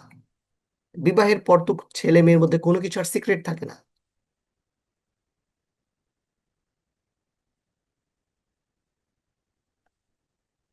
এরকম করে বিক্রেতাকে ধোকায় ফেলে প্রতিমধ্যেই তার পণ্য অপেক্ষাকৃত কম মূল্যে খরিদ করে 10 মিনিটের মধ্যে, 1 ঘন্টার মধ্যে, একদিনের মধ্যে বেশি দামে বিক্রি করে দেওয়া, এর মাধ্যমে অর্জিত সমস্ত সম্পদই কি ইসলামে হারাম।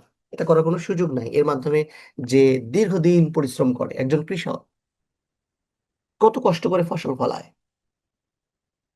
একজন কৃষক কত কষ্ট করে একটা পশু কোরবানি উপযোগী করে গড়ে তোলে, মাসের পর মাস, বছরের পর বছর, সেখানে তার কি পরিমাণ অমানবিক পরিশ্রম, তার খরচ উঠানো দায় না বিশ্বাস উঠে যায়।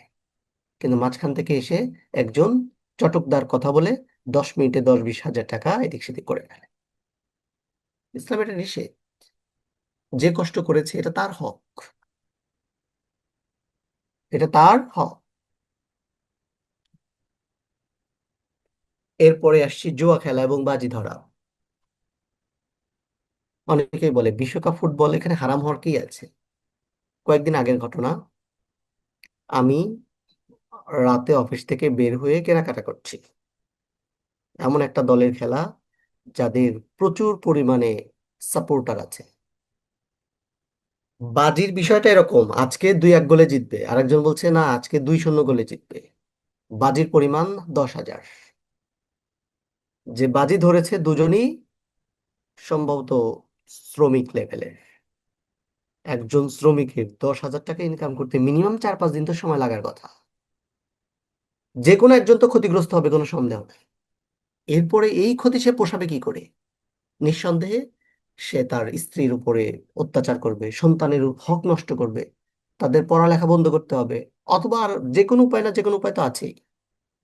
শয়তান বলে যে আজকে তুমি হারছো, কালকে তোমাকে জিততেই হবে। এভাবে করেই একজন মানুষকে সে কি করে দেয়, নিঃস্ব করে দেয়।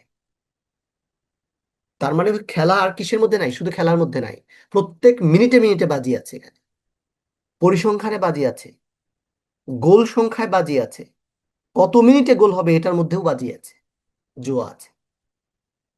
অনলাইনে খেলা দেখায় এরকম অনেকগুলো বেট অ্যাপস আছে, যারা জুয়ার ব্যাপারে 5 মিনিট 10 মিনিট পর পরই বলে থাকে বিকাশে রিচার্জ করো, জুয়াতে পার্টিসিপেট করো। জাহিলি যুগের লোকেরা জুয়া খেলায় ভীষণ অভ্যস্ত ছিল। আমি ছোটবেলায় দেখতাম গ্রামে, হ্যাঁ, মাটির মধ্যে বাঁশের ফর, এরপরে প্রত্যেকটা ঘরের মধ্যে টাকা রাখা হতো, ওই ফর যেখানে থেমে যেত সব টাকাও। এখন এগুলো অনেক কমে গেছে, এখন সব মোবাইলে জুয়া খেলে। আপনার সন্তান, আপনার হাজবেন্ড, আপনার ভাই, আপনার বোন, এগুলোতে নিঃস্ব হয়ে যাচ্ছে না, এর কোনো নিশ্চয়তা নেই। কিছুদিন আগে 70 লক্ষ টাকা জুয়ায় হারিয়ে এক ব্যক্তি আত্মহত্যা করতে বাধ্য হয়েছে। শয়তান কি করেছে, তাকে বলেছে তুমি তো শেষ, এমনিও শেষ অমনিও শেষ, রিস্ক নাও। সে রিস্ক নিয়েছে, একের পর এক প্রত্যেকবারই সে লুজার হয়েছে, এরপরে সে আত্মহত্যা করতে বাধ্য হয়েছে। কিছু করার নাই। বউ, স্বামী, স্ত্রী, মুখ দেখাবে কি করে? লোন করতে করতে আর লোন করার জায়গা পর্যন্ত নাই, কোথায় যাবে? অনলাইনে জুয়া এত সহজ হয়ে গেছে, বিকাশ তো মোবাইলেই আছে। প্রথমে 70 টাকা 80 টাকা দিয়ে শুরু করো। আরো কাহিনী আছে, অ্যাপস ওপেন করলেই প্রথমে 500 টাকা ফ্রি। সবাই চিন্তা করে যে 500 টাকা তো পাইলাম, এর পরেরটা পরে। ওই যে 500 টাকা দিয়ে তার শুরু হইলো, এটা 5 লাখেও গিয়ে শেষ হয় না, সে নিঃস্ব হয়ে যায়, ফুতিয়ে যায়। আপনার আমার কষ্টার্জিত টাকা এই বেট কোম্পানিগুলো নিয়ে চলে যাচ্ছে। চীনে বসে আছে তারা, বসে বসে অ্যাপস বানাচ্ছে, মেকানিজম করছে। আর প্রথমে তারা কিছু দেয়, 10 টাকা 20 টাকা 50 টাকা 100 টাকা লোভ দেখায়। এরপরে এনগেজ হওয়ার সাথে সাথে যা আছে সব শেষ। يا أيها الذين آمنوا إنما الخمر والميسر والأنصاب والأزلام رجس من عمل الشيطان فاجتنبوه لعلكم تفلحون। মদ, জুয়া, বেদী, ভাগ্য নির্ধারক, তীর, সব অপবিত্র শয়তানি কাজ, সুতরাং এগুলো থেকে দূরে থাকো, তাহলে তোমরা সফল হতে পারবে। আগের দিনে উটের গোশত ভাগ বাটোয়ারার জন্য জুয়ার তীর ব্যবহার করা হতো, ওয়ান কাইন্ড অফ লটারি। এগুলো পর্যন্ত হারাম করা হয়েছে। 10 টাকার লটারি, হ্যাঁ, 10 টাকায় লটারি কিনে 30 লাখ পাবেন প্রথম পুরস্কার। How funny.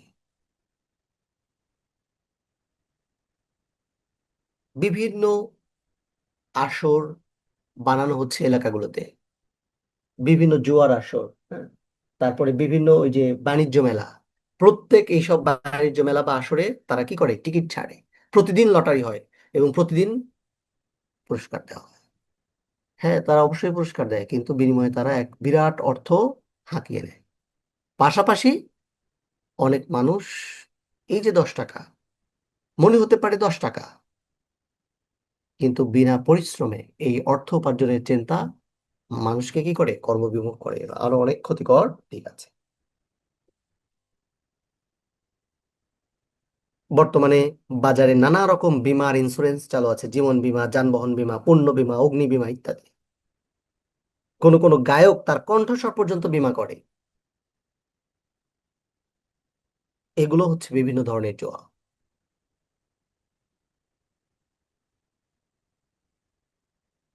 হাউজি, সবুজ টেবিল, হ্যাঁ, বিভিন্ন খেলাধুলার প্রতিযোগিতায় যেই বাজি ধরা হয়, এগুলো সব জোয়ার অংশ।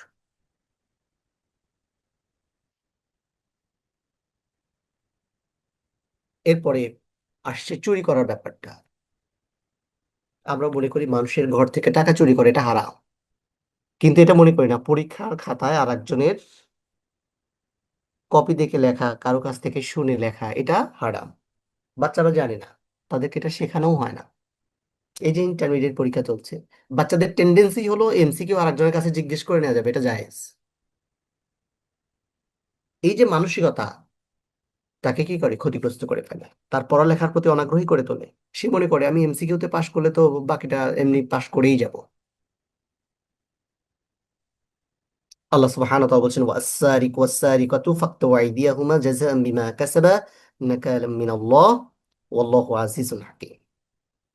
চোর, সে নারী হোক পুরুষ হোক, তার কাজ হলো হাত কেটে দেওয়া। এটা তাদের কাজের ফল এবং আল্লাহ কর্তৃক নির্ধারিত শাস্তি।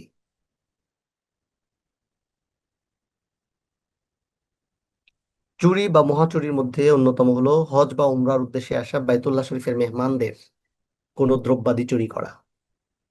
এটা সবচেয়ে ভয়ঙ্কর এবং সবচেয়ে বড় কবিরা গুনাহের চুরি। পৃথিবীর সবচেয়ে উত্তম স্থানে চুরি করা আল্লাহর বিধানের প্রতি চরমভাবে বৃদ্ধাঙ্গুলি প্রদর্শন।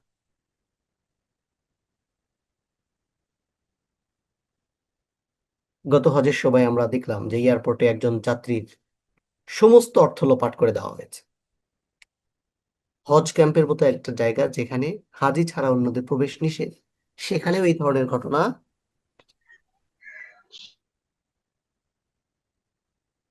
যেই যাই চুরি করুক না কেন, প্রত্যেক চুরির শাস্তি একই রকম। যদিও মাসআলার কিছু ইস্যুস আছে যে কত পরিমাণ সম্পদ চুরি করলে তার হাত কাটা যাবে, এই ব্যাপারে শারঈ কিছু নির্দেশনা আছে। কিন্তু সম্পদের পরিমাণ যাই হোক, হাত কাটা যাক আর না যাক, কিন্তু নিঃসন্দেহে এতে কোনো সন্দেহ নাই যে চুরি করাটা হারাম।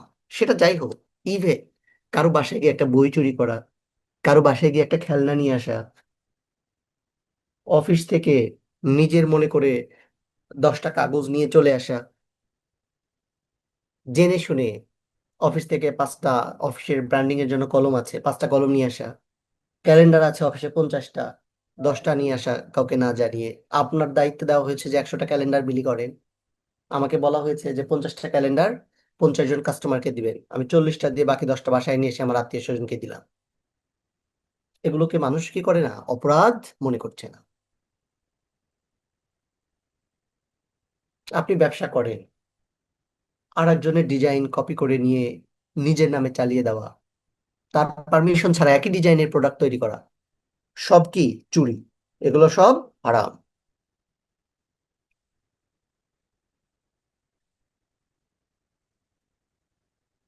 আল্লাহ রসুল সাল্লাল্লাহু আলাইহি ওয়াসাল্লাম বলছেন লানাল্লাহু সারিকু ইয়াসরিকুল বাইদাতা ফাতুক্তাউ ইয়াদাহু ওয়া ইয়াসরিকুল হাবলা ফাতুক্তাউ ইয়াদাহু।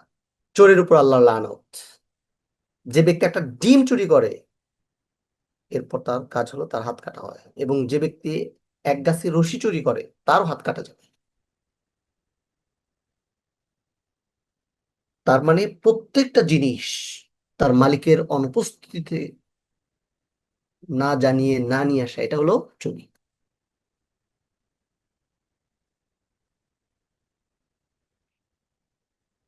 এরপরে ঘুষ দেওয়া নেওয়া, এটা তো হারাম, বাট এটা এখানে নিয়ে আসা হয়েছে এই জন্য যে এটা খুব কমন একটা ইস্যু হয়ে গেছে। চাওয়ার আগে অনেক সময় আমরা দেওয়ার জন্য রেডি হয়ে বসে থাকি। বিশেষ বিশেষ পরিস্থিতিতে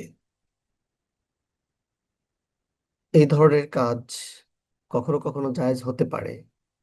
যেমন আপনার রাইট আছে, আপনার অধিকার আছে, কিন্তু আপনি টাকা না দিলে আপনার জন্ম নিবন্ধন কারেকশন হবে না। আপনি হজে যেতে পারছেন না, উমরা করতে পারছেন না, ব্যাংক অ্যাকাউন্ট করতে পারছেন না, জমি জমা খারিজ করতে পারছেন না। কি করা যায়? নিয়তি করতে হবে এটা কবিরা গুনাহ, জেনে শুনে আমি এটা দিতে বাধ্য হচ্ছে, আল্লাহ তুমি আমার মাফ করে দাও। আর যে নিচ্ছে তার জন্য লানত। আল্লাহ সুবহানাহু ওয়া তাআলা বলছেন ওয়ালা তাকুলু আমওয়ালাকুম বাইনাকুম বিল বাতিল, তোমরা অন্যায়ভাবে একজন আরেকজনের সম্পদ ভক্ষণ করবে না।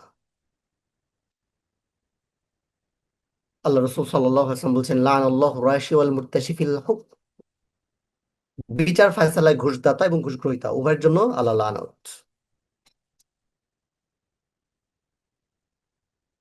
মাসআলা হলো, যদি কোনো ব্যক্তি ঘুষ দেওয়া ব্যতীত নিজের পাওনা বা নিজের অধিকার না পান, কিংবা ঘুষ না দিলে জুলুম অত্যাচারের শিকার হতে হয়, তবে ওই অধিকার আদায় করা অথবা জুলুম নিরোধের জন্য ঘুষ দিলে তখন ঘুষদাতা উক্ত শাস্তির আওতায় পড়বেন না।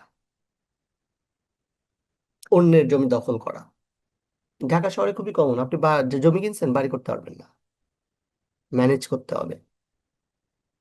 জেলা শহরগুলোতেও অনেক সময় এই ধরনের পরিবেশ পরিস্থিতির মধ্যে পড়তে হয়।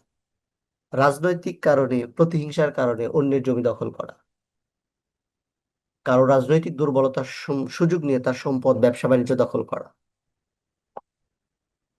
কেউ অপরাধ করেছে, তার সেই অপরাধে শাস্তি হবে। কিন্তু রাজনৈতিক কারণে আপনি তার পারিবারিক সম্পত্তি, ব্যবসা বাণিজ্য দখল করবেন, সাপোজ, সিম্পলি বলি, একদম রাইট করা কিছু না, কারণ আমেরিকার লোকজন চলে যাচ্ছে, এলাকায় তাদের ব্যবসা বাণিজ্য ছিল, জমি জমা ছিল, এটাকে যদি আপনি এখন জায়েজ মনে করে ভক্ষণ করা শুরু করেন অথবা তার ব্যবসা বাণিজ্য দখল করে নেন, সুস্পষ্ট হারাম। এখান থেকে অর্জিত সমস্ত সম্পদই কি হারাম। যে অপরাধ করেছে তার সেই অপরাধের শাস্তি হবে, কিন্তু তার সম্পদ দখল করে নেওয়ার অধিকার ইসলাম আপনাকে আমাকে দেয়। লানাল্লাহু মান গায়্যারা মানারাল আরদ, যে ব্যক্তি জমির নিশানা বা আইল পরিবর্তন করে, আল্লাহ তার উপর লানত বর্ষণ করে। এরপরে হলো কারোর জন্য সুপারিশ করার বিনিময়ে তার কাছ থেকে কোনো উপঢৌকন নেওয়া।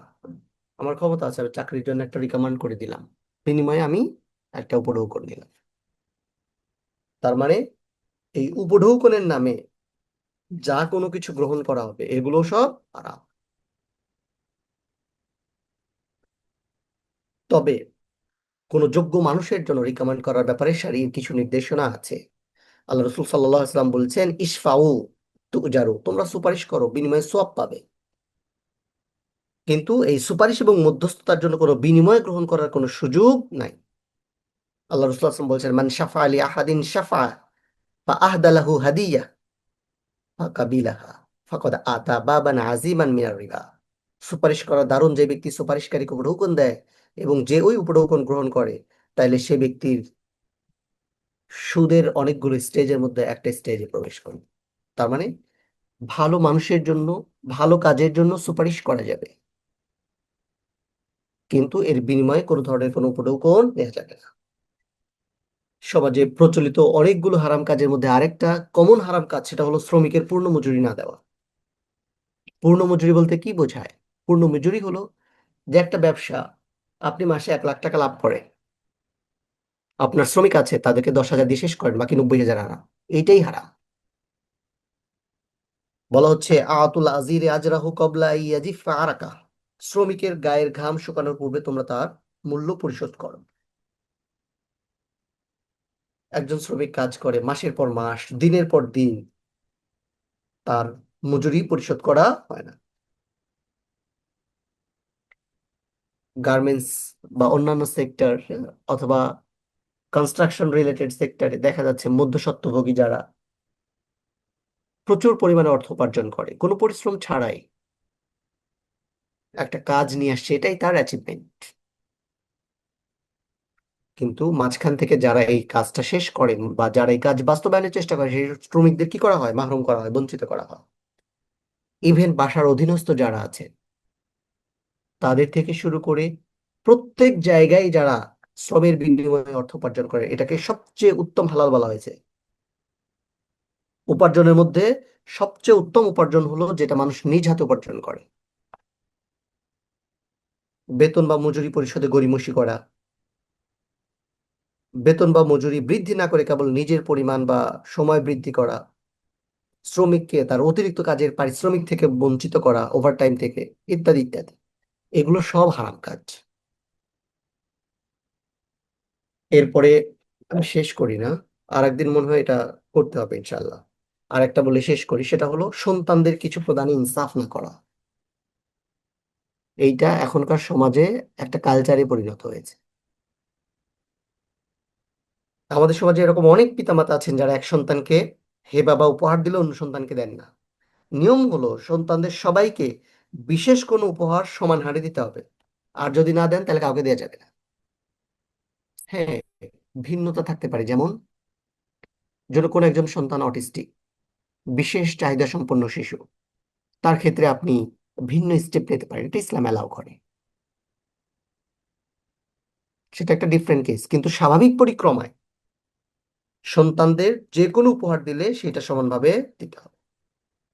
নিয়ম লঙ্ঘন করে সন্তানকে বিশেষ কোনো কিছু দেওয়া এবং অন্যদেরকে বঞ্চিত করা, এটা শরঈ কারণ ব্যতীত এরূপ কোনো হেবা বা দান করলে অথবা কোনো সন্তানকে এরকম বিশেষ উপহার দিলে এটা হারাম হিসেবে গণ্য হবে।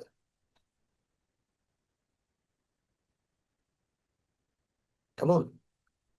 ইয়াদিলু হুয়া আকরাবু লিত্তাকওয়া ওয়াত্তাকুল্লাহ। আল্লাহ সুবহানাহু ওয়া তাআলা বলছেন তোমরা সুবিচার করো, এটা তাকওয়ার খুব কাছাকাছি। রাসূল সাল্লাল্লাহু আলাইহি ওয়াসাল্লামের হাদিস আছে, নোমান ইবনে বাশীর রাদিয়াল্লাহু তাআলা এর পিতা তাকে রাসূল করিম সাল্লাল্লাহু আলাইহি ওয়াসাল্লামের দরবারে নিয়ে গিয়ে বললেন, আমি আমার এই পুত্রকে একটা দাস দিতে চাই।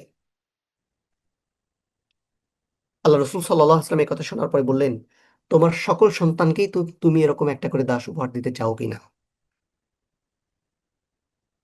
তো নোমান ইবনে বশির রাদিয়াল্লাহু তাআলার পিতা বললেন, না, আমি শুধু নোমান ইবনে বশিরকেই দিতে চাই। আল্লাহ রসুল সাল্লাল্লাহু আলাইহি ওয়াসাল্লাম বললেন, তুমি এটা করো না, অথবা যদি দিয়ে থাকো তাহলে এটা ফেরত নাও।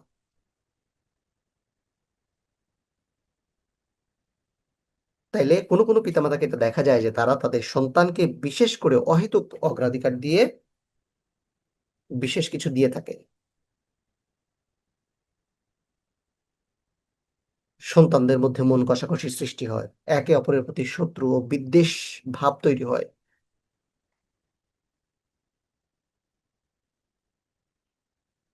এক স্ত্রী সন্তানকে দেওয়া হয়, অন্য স্ত্রী সন্তানদেরকে বঞ্চিত করা হয়। এরকম অনেক ইস্যুজ আছে। তারপরে সন্তানদের পড়ালেখার ক্ষেত্রেও ভিন্ন ভিন্ন স্ট্র্যাটেজি, এগুলো তাদের পিতার সঙ্গে যায় না, মাতার সঙ্গে যায় না। ফলে একটা সময় দেখা যায় যে এই পিতা মাতা সন্তানদের মাধ্যমে অসদাচরণের শিকার হন। সন্তানদের মধ্যে দান দক্ষিণায় কাউকে বেশি গুরুত্ব দেওয়া ব্যক্তি সম্পর্কে আল্লাহ রাসূল সাল্লাল্লাহু আলাইহি ওয়াসাল্লাম বলছেন, আলাইতা ইয়াসুররুকা আন ইয়াকুনু লাকা ফিল বিররি সাওয়া। তোমার সন্তানরা তোমার সাথে সমান সদাচর করুক, তাকে তোমাকে আনন্দিত করবে না?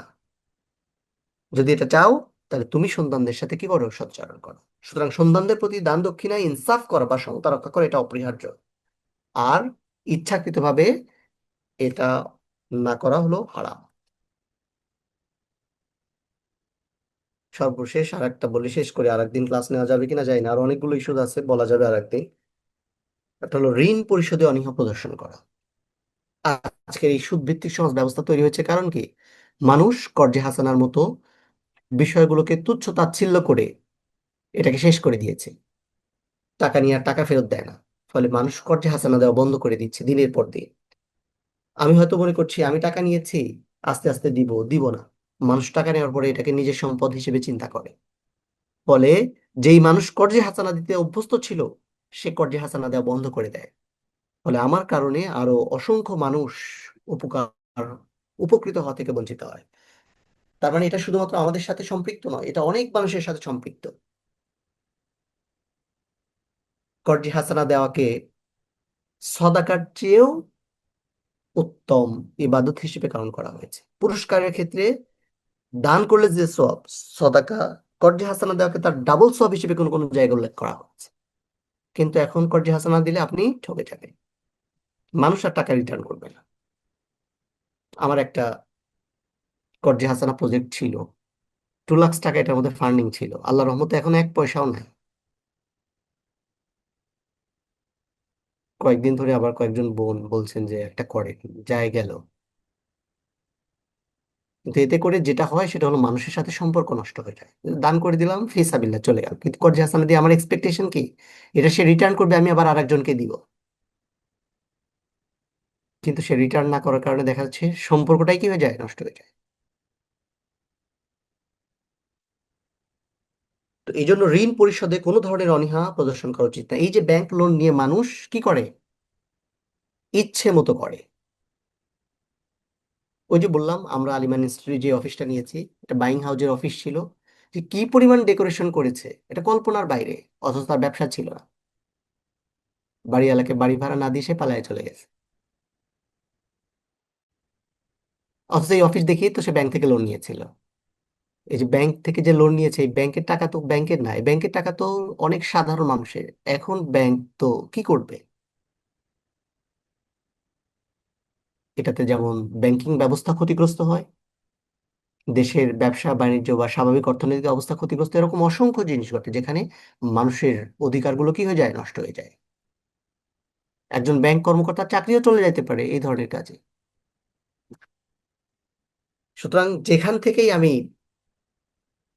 লোন নেই বা কর্জে হাসানা নেই, যাই নেই, এগুলো দেওয়ার ক্ষেত্রে যেন কোনো ধরনের কোনো অনীহা তৈরি না হয়। অনীহা প্রদর্শন করাটাই হারাম, না দেওয়ার কথা বলা হয় নাই।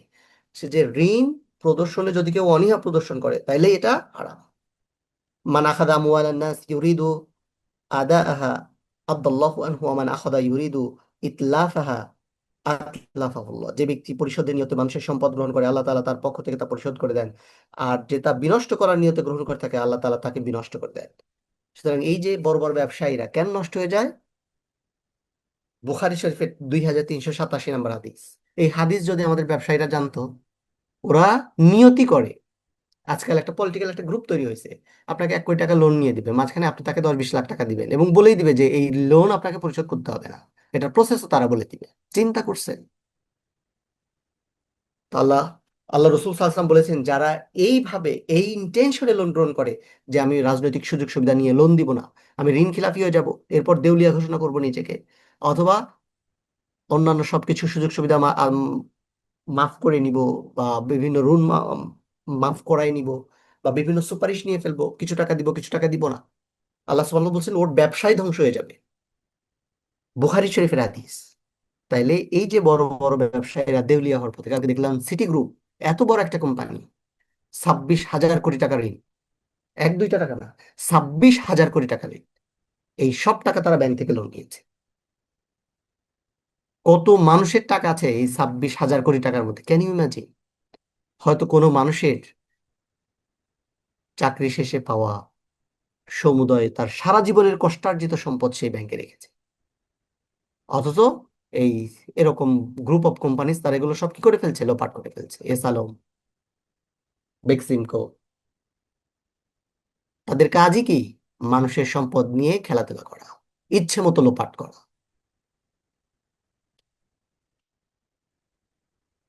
ক্ষতিগ্রস্ত হয় এইসব প্রতিষ্ঠানে কর্মরত সকল ধরনের মানুষেরা। সিটি গ্রুপের এই রিপোর্ট যখন পড়লাম তখন আমার হঠাৎ মনে হলো, কি কারসাজিটাই না করছিল তারা তেল নিয়ে। এই যে 140 টাকার সয়াবিন তেল 200 টাকায় আনলো এই সিটি গ্রুপ, আজকে তাদের কি অবস্থা? রাস্তায় বসছে। এই যে মানুষের সাথে জুলুম করা শেষ পরিণতি, 20 বছর, 10 বছর না, মাত্র 5-7 বছরের ব্যবধানে তারা আজকে এই অবস্থার শিকার হয়ে গেছে। জুলুম এর পরিণতি কখন কোথায় গিয়ে ঠেকবে, এটা এগুলোকে আল্লাহ সুবহানাহু ওয়া তাআলা কি বলেছেন? হারাম বলেছেন। সরি, নাম মেনশন করে বলা এভাবে উচিত হচ্ছে কিনা, বাট ইসলামী শরীয়তে এটা জায়েজ আছে যে সতর্ক করার জন্য বলা যায়। তাদের সাথে আমার ব্যক্তিগত কোনো শত্রুতা নাই, তাদের সাথে আমার ব্যক্তিগত কোনো লেনদেন। যে এই যে বড় বড় গ্রুপ অফ কোম্পানিজ কি করছে, বসুন্ধরা, যমুনা, অন্যের জমি দখল করা, মানুষের উপরে বিভিন্ন ভাবে নির্যাতন করা, বিভিন্ন জিনিস চাপিয়ে দেওয়া বাধ্যতামূলক ভাবে, এগুলো তাদের কাজ। তারা এটা এনজয় করে এবং এগুলো মেনটেন করার জন্য তারা একদল লোকও পালে।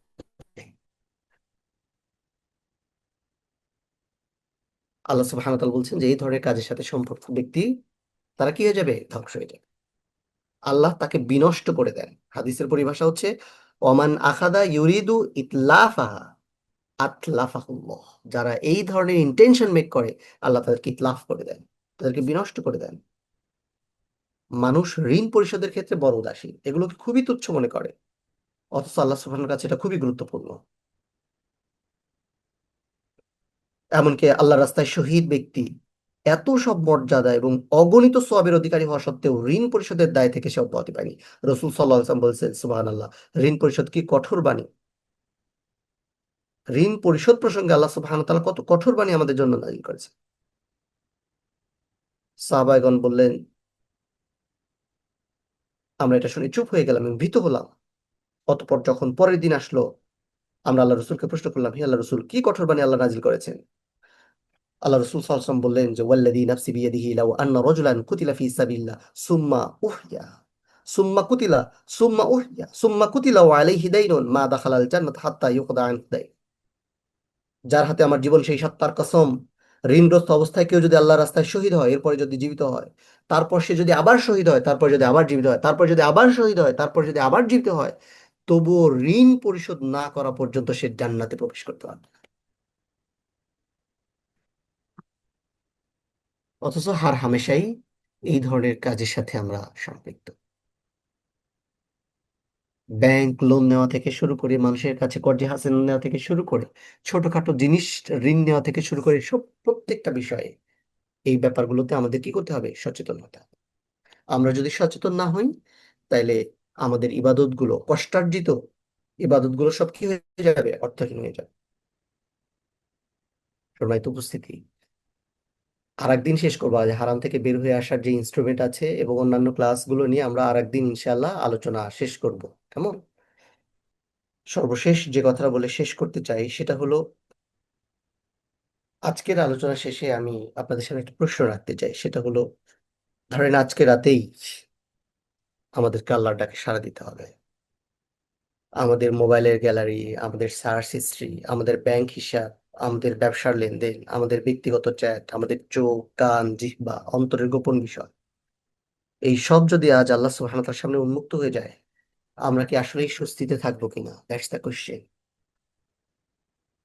মনে রাখতে হবে, কিয়ামতের দিন সবচেয়ে বড় আফসোস হবে এই কথার মধ্য দিয়ে। আমি জানতাম, কিন্তু গুরুত্ব দেই নাই। এই যে আজকের আলোচনার মাধ্যমে আমাদের কাছে যে বিষয়গুলো পরিষ্কার হয়ে গেল, এই বিষয়গুলো যদি জানার পরে, বোঝার পরে আমরা এগুলো অ্যাভয়েড করি, স্কিপ করতে চেষ্টা করি, তাহলে নিঃসন্দেহে সেটা আমাদের জন্য কখনোই কি হবে না? কল্যাণকর হবে না।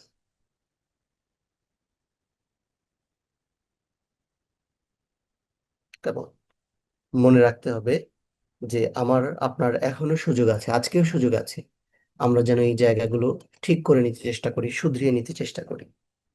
মনে রাখতে হবে যে হারাম ছেড়ে আল্লাহর দিকে ফিরে আসে, আল্লাহ তার অতীতকে ক্ষমা করে দেন এবং নতুন জীবন শুরু করার সুযোগ দেন। আসুন আমরা সিদ্ধান্ত নিই, আমাদের উপার্জনগুলো হালাল হোক, আমাদের দৃষ্টি হালাল হোক, আমাদের সম্পর্কগুলো হালাল হোক, সোশ্যাল মিডিয়া ব্যবহার হালাল হোক, আমাদের পরিবার হালাল পরিবেশে গড়ে উঠুক। আসুন আমরা এমন মুসলিম হওয়ার চেষ্টা করি যারা শুধু বড় গুনাহ নয়, বরং আল্লাহর অসন্তুষ্টির কারণ হতে পারে এমন প্রত্যেকটা কাজ থেকে নিজেদের মধ্যে ডিস্টেন্স তৈরি করবে।